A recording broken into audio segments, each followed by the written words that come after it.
Boa noite, queridos. Que a graça e a paz de Jesus esteja sobre a sua vida, sobre os teus sonhos, sobre as tuas dificuldades, sobre a tua angústia e sobre também a tua alegria. Amém. Enquanto o coral cantava esse hino, Tu És Fiel, eu me lembrei de uma experiência que eu tive essa semana. Toda sexta-feira eu trago uma palavra no restaurante Tóquio. Levanta a mãozinha, por favor, aí, os dois, casal lindo aí da nossa igreja. São proprietários do restaurante aqui na rua Dom Pedro, no centro. E faz umas 10 semanas que eu estou falando sobre o mesmo tema. O tema que eu estou mandando também no Conectar com Deus, no vídeo que nós mandamos todos os dias, toda terça-feira. Jesus nos cura. E antes de começar a reunião esta semana, um dos funcionários do Cláudio veio até mim e disse: pastor, o senhor pode orar pela minha esposa? Porque ela fez um exame médico e deu um problema no coração. E ela está muito angustiada. Eu falei: Senhor, agora é contigo. Eu tenho falado aqui há 10 semanas, agora é com o Senhor. E dormi tranquilo naquela noite, porque quem faz a obra é Deus. Quem faz a obra é Deus. Hoje o tema é cura, e nós vamos orar pela cura. Todos os que estiverem doentes serão chamados à frente. E eu vou dormir tranquilo também, porque Deus é Deus, se fizer, e se não fizer, Ele continua sendo Deus. Mas eu creio que Ele faz, porque Ele nos ama. Deus nos ama. Abra sua Bíblia em Lucas, capítulo 4, versículo 17. Vai ser projetado também, tá? Diz assim: então lhe deram o livro do profeta Isaías, e abrindo o livro, achou o lugar onde estava escrito: o Espírito do Senhor está sobre mim, pelo que me ungiu para evangelizar os pobres. Enviou-me para proclamar libertação aos cativos e restauração da vista aos cegos, para pôr em liberdade os oprimidos e apregoar o ano aceitável do Senhor. Tendo fechado o livro, devolveu-o ao assistente e sentou-se. E todos na sinagoga tinham os olhos fitos nele. Então passou Jesus a dizer-lhes: hoje se cumpriu a escritura que acabais de ouvir. Hoje nós finalizamos a série Ruá. Ruá é a palavra hebraica que traduz Espírito. E o Espírito Santo tem toda uma simbologia no Antigo e no Novo Testamento. Uma delas é o vento. A própria palavra ruá significa vento. Também temos a simbologia do fogo. No Pentecoste, línguas de fogo sobre a cabeça dos apóstolos. Temos também a figura da água, que foi falado hoje pela manhã. A água viva que Jesus faz fluir de dentro de nós, quando nós cremos nele. E também nós temos a figura do óleo. E é sobre esta figura que nós vamos explorar hoje. Eu falei também no início dessa série que nós seríamos desafiados. Que Deus iria nos desafiar através do estudo da pessoa do Espírito Santo. E Deus tem nos desafiado, como nós fomos hoje pela manhã, a nos abrir mais ao Espírito Santo. Por uma série de contextos históricos, a Igreja Reformada, não somente no século atual, no século passado, mas no decorrer da história, também na época do próprio Calvino, ao se deportar com outros movimentos, ela se fechou um pouco ao Espírito Santo. Então nós trazemos essa série para que nós nos abramos ao Espírito Santo. Hoje nós vamos, como disse, orar por cura e vamos crer na cura, e eu creio que vamos ver a cura. Eu não posso estar aqui falando de uma coisa a qual eu não creia. Tudo que eu falo aqui eu creio, e tudo que eu falo aqui eu espero em Deus. Eu espero. Então, uma das figuras do Espírito Santo é o óleo, especialmente no Antigo Testamento, quando alguém era escolhido para liderar o povo de Deus para uma tarefa sobrenatural, esta pessoa era ungida com óleo. Vocês recordam a figura de Davi, quando o profeta Samuel vai na casa de Jessé e passa todos os filhos de Jessé, e o Espírito Santo diz para o profeta Samuel: não é este, não são esses, não olhe para a aparência. E aí ele diz para Jessé: mas você tem mais algum filho? Tenho. Tem um menino, um adolescente que está cuidando das ovelhas, mande chamá-lo.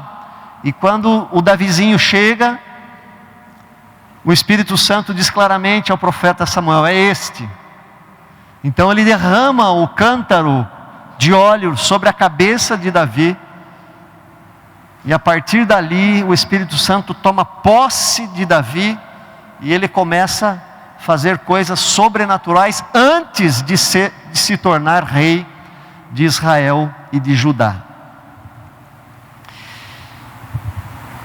Paralelamente, o óleo também na Bíblia, ele é visto como um remédio. Veja, por exemplo, o texto de Jeremias, eu vou ler aqui, Jeremias 8, versículo 20, diz assim: passou a cega, findou o verão, e nós não estamos salvos.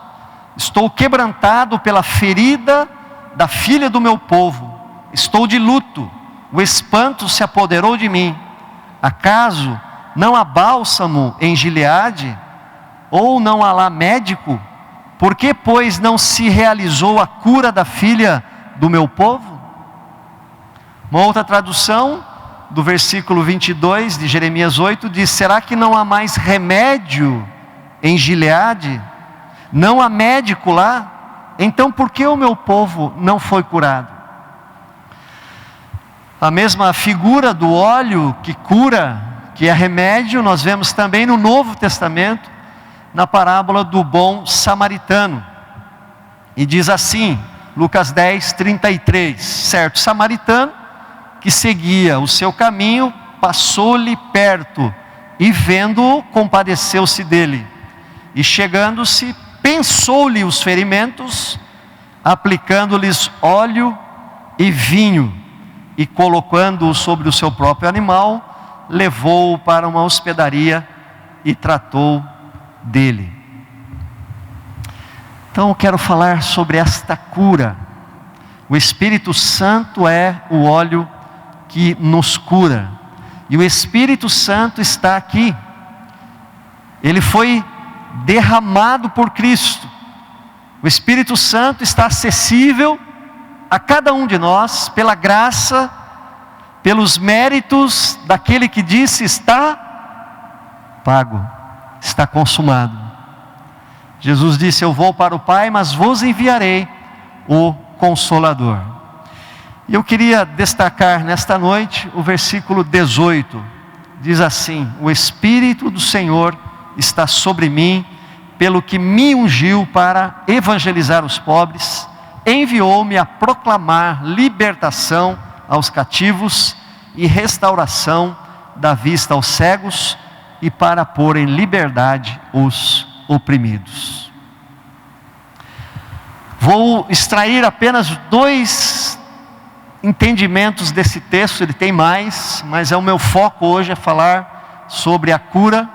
Então eu quero pegar esta expressão que diz assim: que o Espírito me ungiu para restauração da vista aos cegos. O Espírito Santo cura o corpo. Queridos, nos evangelhos há várias narrativas a respeito da cura de cegos. Talvez a mais famosa seja a do Bartimeu.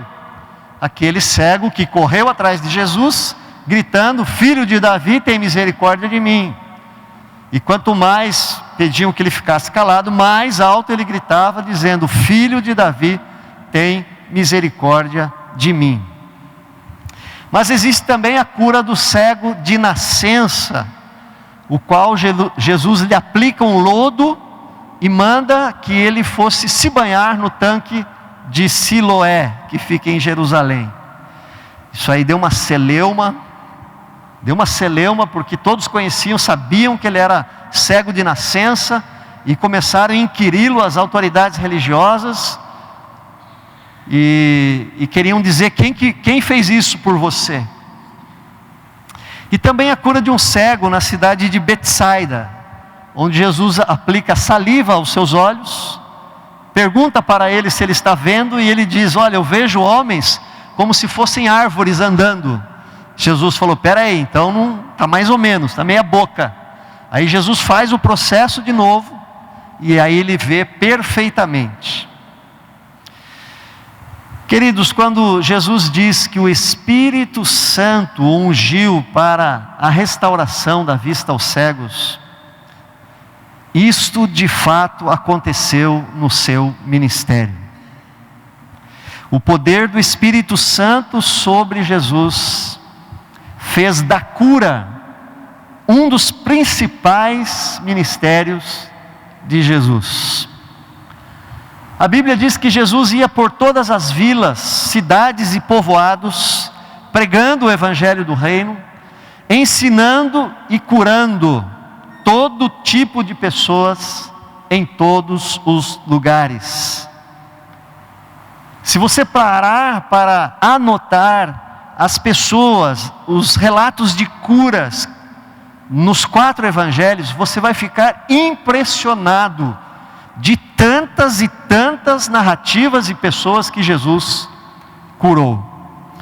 Eu digo que é impossível você quantificar quantas pessoas foram curadas nos 3 anos e meio que Jesus exerceu o seu ministério na terra. Chega a um ponto no Evangelho de Marcos, no capítulo 3, capítulo 3 ainda, né? Marcos tem 16 capítulos. Diz assim: retirou-se Jesus com os seus discípulos para os lados do mar. Seguia-o da Galiléia uma grande multidão, também da Judéia, de Jerusalém, da Idumeia, da além do Jordão e dos arredores de Tiro e de Sidom, uma grande multidão, sabendo quantas coisas Jesus fazia, veio ter com ele. Então Jesus recomendou aos seus discípulos que sempre lhe tivessem pronto um barquinho, por causa da multidão, a fim de não o comprimirem, pois curava a muitos, de modo que todos os que padeciam de qualquer enfermidade se arrojavam a ele para o tocar. Olha a situação que chegou. A cura não foi a bandeira de Jesus, pelo contrário, né? Jesus disse: não conte para ninguém. E a cura também não deve ser a bandeira da igreja. Tem igrejas que a bandeira da igreja é a cura. Ela faz propaganda disso na televisão, põe placa na frente. É a bandeira dela, a cura. Mas a cura foi sim um dos tripés do ministério de Jesus. E a igreja não pode negligenciar este fato. Queridos, um dos sinais que manifestou a chegada do reino de Deus na terra é que os doentes estavam sendo curados. Quando Jesus ressuscita o filho da viúva de Naim, a sua fama extrapolou em muito a região da Galileia. Foi muito mais longe do que a região da Galileia. Depois deste episódio, até mesmo João Batista, o profeta, manda 2 mensageiros para conversarem com Jesus. E diz o texto lá em Lucas 7, capítulo 20, quando os homens chegaram junto dele, disseram: João Batista enviou-nos para te perguntar: és tu aquele que estava para vir, ou esperaremos outro? Naquela mesma hora, Jesus curou muitos de moléstias e de flagelos e de espíritos malignos, e deu vista a muitos cegos. Então, Jesus lhes respondeu: ide anunciai a João o que vistes e ouvistes: os cegos veem, os coxos andam, os leprosos são purificados, os surdos ouvem, os mortos são ressuscitados, e aos pobres anuncia-lhes o reino, o evangelho. Percebe? Os 2 chegam, fazem a pergunta, Jesus faz um monte de milagres na cara deles, e diz: volta e diz isso aqui, os cegos veem, os coxos andam, os mortos são ressuscitados. Em Lucas 7, esse texto que eu li, praticamente Jesus repete o texto que nós lemos agora, que Jesus leu na sinagoga em Lucas 4, que é o texto de Isaías 61. O Espírito do Senhor está sobre mim, disse Jesus. Prestem atenção, os cegos veem, e a profecia de Isaías a respeito do Messias está se cumprindo em mim. Queridos, a presença do Ruá divino, do poder do Espírito Santo em Jesus, essa presença evidenciava-se em curas. Quando a igreja quer resgatar, e quando a igreja resgata a dimensão da vida no Espírito, ela também resgata a dimensão da cura, porque a cura fazia parte do ministério de Jesus. E agora, queridos, prestem muita atenção no que Jesus disse ao se despedir dos seus discípulos no final do Evangelho de Marcos: ide por todo o mundo e pregai o Evangelho a toda criatura. Quem crer e for batizado será salvo, quem porém não crer será condenado. Versículo 17: estes sinais hão de acompanhar aqueles que creem. Em meu nome expelirão demônios, em meu nome falarão novas línguas, em meu nome pegarão em serpentes, e se alguma coisa mortífera beberem, não lhes fará mal. Se impuserem as mãos sobre os enfermos, eles ficarão curados.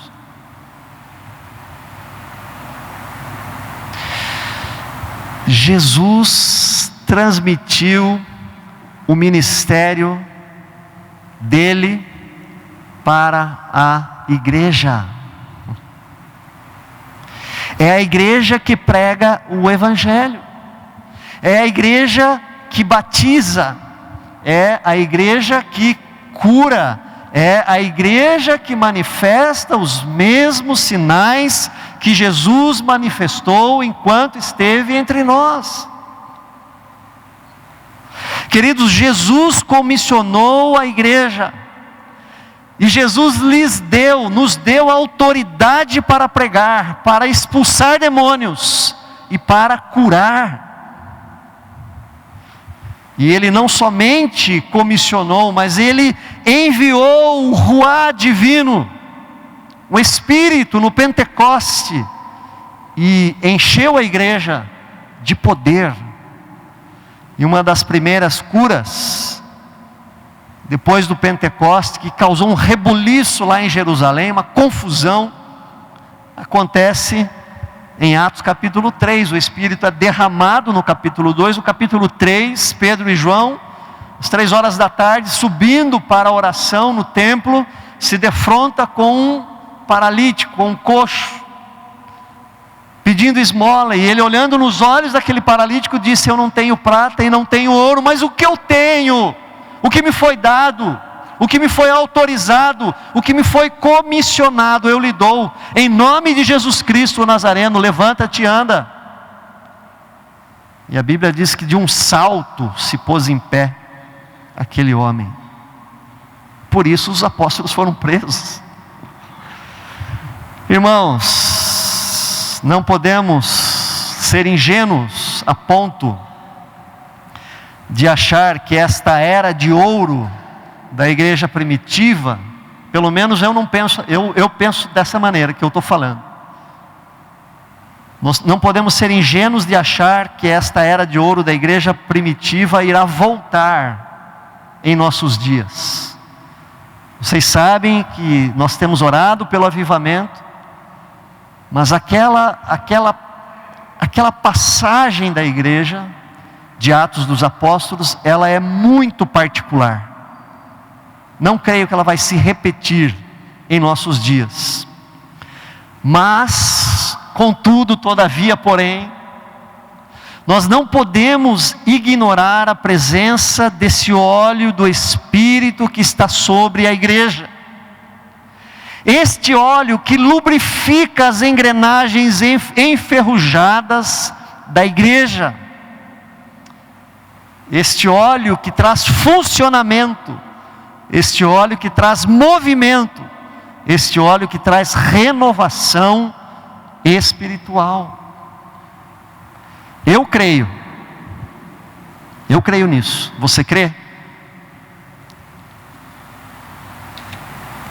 O ruá divino simbolizado pelo óleo, que chama, que vocaciona, o ruá divino, o óleo que cura as feridas do corpo. Quem aqui nesta noite está enfrentando uma doença? Quem aqui nesta noite está tratando de uma doença? Quem nesta noite aqui está orando por um parente, por um amigo, por um próximo que está doente? Então eu quero, pela palavra de Deus, declarar que o ruá, o óleo, está sobre nós. O Espírito do Senhor está sobre mim, está sobre a igreja. O óleo do Espírito Santo está sendo derramado nesta noite para curar. Amém? Ok. Segunda coisa. O texto diz que Ele me ungiu para pôr em liberdade os oprimidos. Os evangelhos também evidenciam que Jesus não curava somente o corpo, mas também curava a alma. O que significa curar a alma? Significa libertar as pessoas de suas pesadas cargas que as oprimem. O clássico texto de Mateus 11, 28 diz assim: vinde a mim todos vocês que estão cansados de carregar os seus pesados fardos, e eu vos aliviarei. Em outra ocasião Jesus disse: a minha paz eu vos dou, não a dou como o mundo a dá. Jesus nos dá uma paz que independe das circunstâncias. E eu quero trazer aqui alguns relatos de cura de alma que Jesus fez também nos evangelhos. A cura da alma da mulher samaritana. Havia um peso sobre ela. 5 maridos já tivestes. Ela estava buscando água ao meio-dia, ninguém estava lá ao meio-dia. Ela se escondia, ela caminhava pelos becos. Jesus liberta a mulher daquele peso de ser uma pecadora. Jesus curou a alma da mulher adúltera, quando havia um cheiro de morte à sua volta, quando todos já estavam com pedras nas mãos para matá-la. Jesus curou também a alma inquieta de um homem baixinho e agitado chamado Zaqueu. Havia um desejo, havia uma busca, havia uma inquietação no coração de Zaqueu, porque sendo judeu, ele era considerado publicano, pecador, cobrador de impostos, traidor. E ele não se sentia bem com aquela situação, apesar da sua riqueza.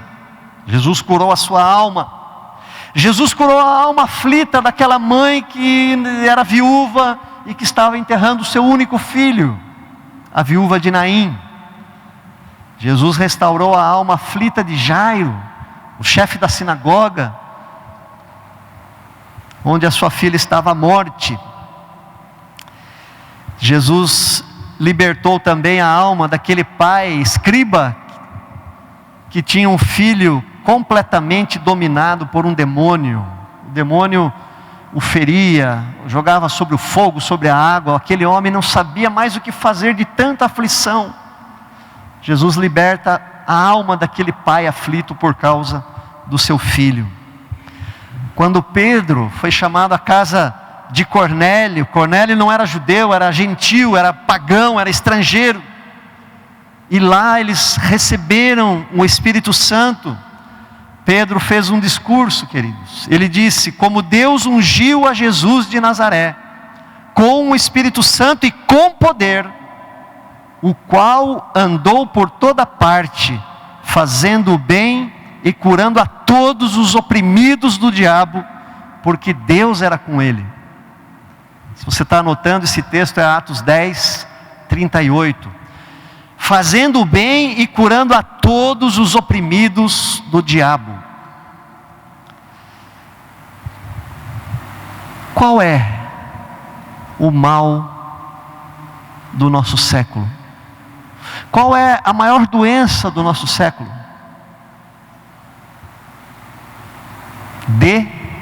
Depressão. É muitíssimo fácil achar dentro de nossas casas, ou muito próximo de nós, pessoas que estão usando remédios controlados. Eu entendo que a depressão tem diversas naturezas. Pode ser de cunho social, ou seja, situações de trabalho, de emprego, de deslocamento, de pressão, muito comum hoje, em cima dos empregados e funcionários, em cima principalmente dos gerentes. Tem resultados, tem metas. Para isso, o gerente muitas vezes tem que demitir pai de família, e isso não é legal, não faz bem para ele. Ele vai dormir pensando naquela família desempregada. Pode ser de cunho fisiológico, ou seja, falta de alguma substância química, vitamina, hormônio no corpo. Pode ser de cunho existencial, ou seja, uma falta de propósito, de sentido para a vida. E pode ser também de cunho espiritual, por causa das opressões malignas. Seja qual for o motivo que origina essa doença, eu acompanhei, você deve ter acompanhado também, diversas pessoas que abandonaram os remédios à medida que desenvolveram uma vida espiritual mais profunda, mais consistente. Por quê? Porque sobre o coração dessas pessoas, queridos, vai sendo derramado deste bálsamo. Num processo vai sendo derramado este óleo, este remédio que trata as feridas do coração. O Ruá divino, diz a Bíblia, nos assiste, nos socorre em nossas fraquezas. Aleluia. Ele intercede por nós com gemidos inexprimíveis. Ele é o nosso auxiliador, o nosso consolador, o nosso apoiador, o Paráclitos. Então quero dizer uma coisa muito séria para você hoje, mas com muita calma também. Não aceite em sua vida o desânimo, a desesperança ou a depressão. Você não precisa viver necessariamente dessa maneira. Sabe por quê? Porque Jesus disse que veio para nos dar vida, e vida em abundância, vida plena. A Bíblia diz que o fruto do Espírito é amor em nossa vida, em nosso coração. A Bíblia diz que o fruto do amor é paz, é alegria. Jesus disse que rios de água viva fluiriam daqueles que nele crescem. E quando eu digo não aceite a depressão, eu não estou dizendo pense positivo, se anime, levante a cabeça, sacode a poeira do pé. Não estou dizendo isso. Isto é autoajuda. Isto é autoajuda e não evangelho. O que eu digo é bem diferente. Submeta-se a Cristo. Sujeite-se a Cristo. Peça a Cristo que derrame deste óleo renovador, restaurador, curador em sua vida. Peça a Cristo que se torne realidade aquela vida abundante que Ele nos prometeu. Isto é evangelho, não é autoajuda. Jesus está nos dizendo nesta noite: o Espírito, o Ruá divino está sobre mim. Eu fui ungido pelo Espírito para pôr em liberdade os oprimidos. Então eu quero desafiar você nesta noite: não viva debaixo de depressão, ou melhor, de opressão. Quanto peso você tem carregado sobre os seus ombros? Eu quero dizer que este fardo não é seu, irmão e irmã. Ele não é seu. Transfira esse fardo para Jesus, porque Jesus é forte, Ele consegue, Ele carrega por você. Quantos de nós estamos sobrecarregados e cansados porque queremos salvar o mundo, queremos salvar as pessoas, porque nós assimilamos situações à nossa volta as quais nós não damos conta, e também porque muitas vezes não queremos frustrar as pessoas à nossa volta, e vamos puxando para nós. Deixa eu te dizer uma coisa: Salvador só tem um. Só tem um. Eu, como pastor, não posso salvar ninguém. Você não consegue salvar ninguém. Nós não podemos viver a vida dos outros ou do outro. Nós não podemos assumir o ônus dos pecados dos outros. Somente um teve poder para fazer isso, condições para fazer isso. Por isso, na cruz do Calvário, a Bíblia diz que Ele foi desfigurado, e beleza nenhuma havia nele, porque Ele foi traspassado pelas nossas transgressões e moído pelas nossas iniquidades, nossas maldades. O nosso castigo caiu sobre Ele. Fico pensando aqui, e tenho conversado com algumas professoras da igreja, e quantos professores e professoras hoje absorvem o drama dos seus alunos e estão adoecendo com isso. Quantos gerentes nós temos aqui que estão vivendo debaixo da máxima pressão das suas empresas, estão sufocados. Quantos pais nós temos aqui aflitos com a situação que os seus filhos estão vivendo. Mas o Espírito de Deus está aqui entre nós. O óleo que alivia as feridas da alma está sendo derramado pela graça de Deus em nossos corações. Eu quero encerrar. Ruá, vento, fogo, água, óleo. O óleo que alivia as feridas da alma está sendo derramado pela graça de Deus em nossos corações. Amém? Quem nesta noite necessita desse bálsamo curativo do Espírito Santo? Quem nesta noite tem uma demanda, tem uma necessidade que vem trazendo diante de Deus durante algum tempo ou alguns anos? Talvez você esteja aqui nesta noite pela primeira vez. Talvez você tenha procurado esta casa de oração porque alguma aflição, um sofrimento te trouxe até aqui nesta noite. Eu queria desafiar você a crer no poder do Espírito Santo. Eu gostaria de orar e pedir a Deus que cure você nesta noite.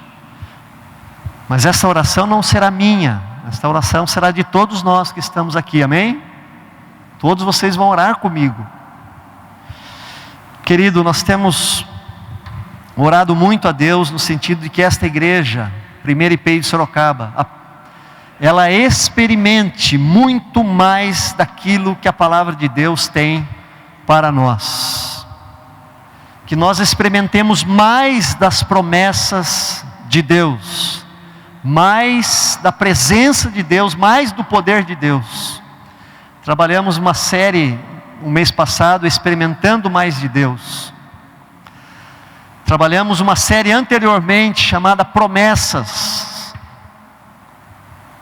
Nós estamos buscando isso. Esta igreja está buscando isso. E certamente Deus está se movendo sobre esta igreja. Quero encerrar voltando ao texto que eu citei verbalmente de Marcos. Estes sinais hão de acompanhar aqueles que creem. Em meu nome expelirão demônios, se impuserem as mãos sobre enfermos, eles ficarão curados. Eu creio, você crê? E o último texto de Tiago, capítulo 5, versículo 14. Está alguém entre vós doente? Chame os presbíteros da igreja, e estes façam oração sobre ele, ungindo-o com óleo em o nome do Senhor. E a oração da fé salvará o enfermo, e o Senhor o levantará. Amém.